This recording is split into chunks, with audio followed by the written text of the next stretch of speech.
So typically when you start thinking about building your own website and you start Googling around, one of the most common platforms you'll come across, it can be an e-commerce store, it can be for a blog, or it can even be for a simple landing page.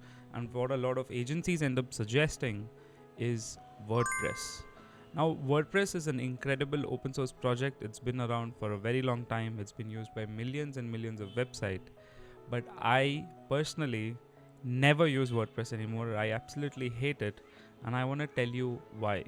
Now, the first thing, it's important to understand that as a business owner, or even if you're doing a website for yourself as a personal branding thing, the most critical part of this is going to be the story which you're trying to tell, and how this particular website, this particular blog can impact your business in terms of getting more clicks and getting more leads.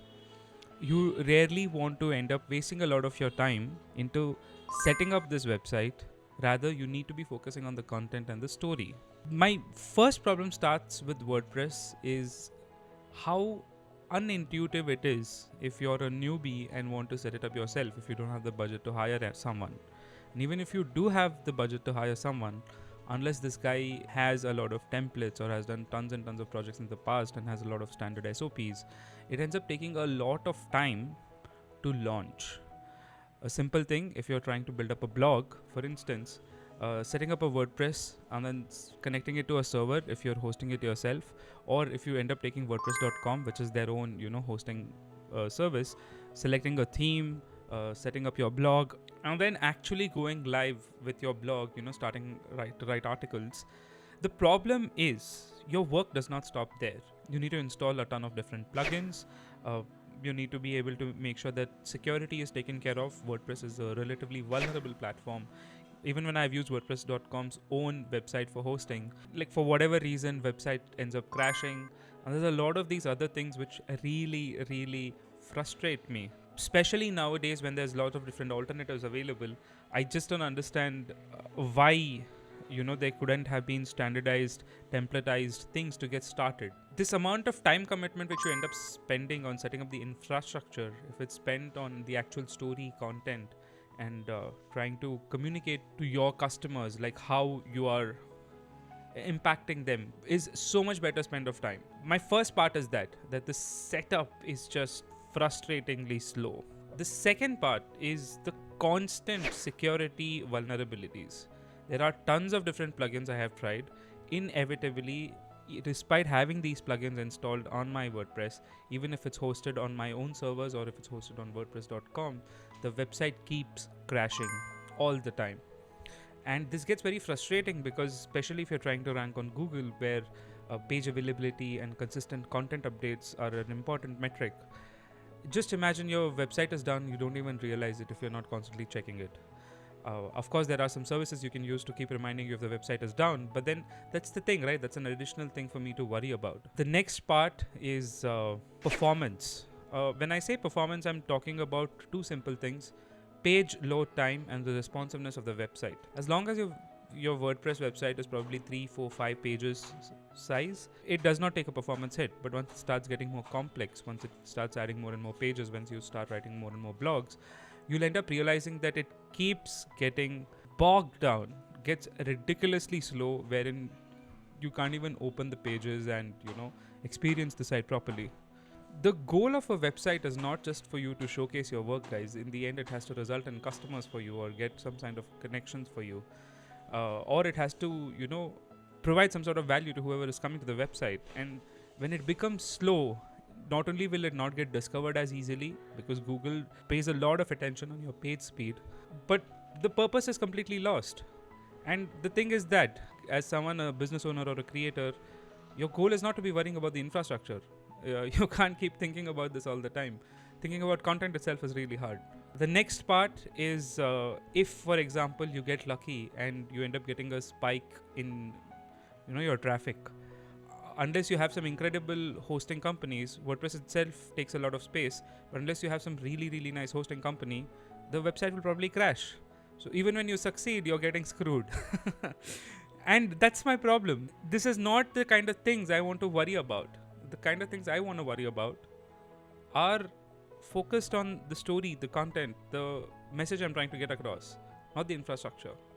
WordPress is really bad for that.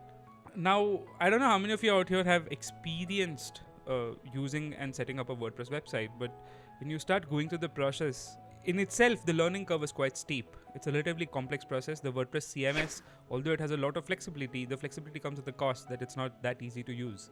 And that's always the trade-off you're trying to make. And again, the context I'm giving this video about is from a business owner's perspective, a small business owner, maybe a one-person shop. And when it's someone like that, you just can't have a very complex system, because I am not going to be like, as a business owner, my goal is to grow my business. I'm not going to be providing this as a service. And one of the reasons why I think WordPress ends up getting so popular is a lot of agencies have resources who are trained in WordPress, and then they're trying to make money to make sure they can get these guys jobs or get these guys work, and their talent is not wasted.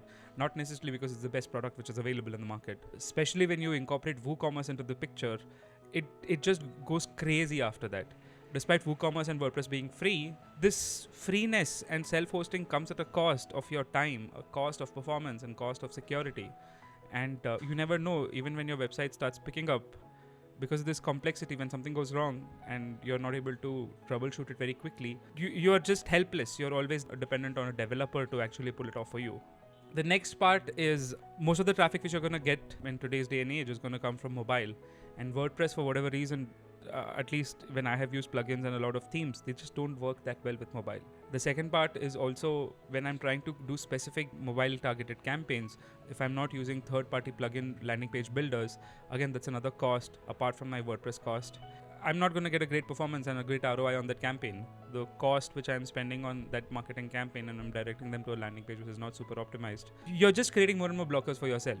Like, I hope you get what I'm trying to say. And the last part which I really get angry with is the kind of products, the kind of software I like to use is you set it and you forget it, right? Wherein you don't have to repeatedly keep working on it over and over again. You set it up right, you spend some time while doing that, but after that you don't have to worry about it.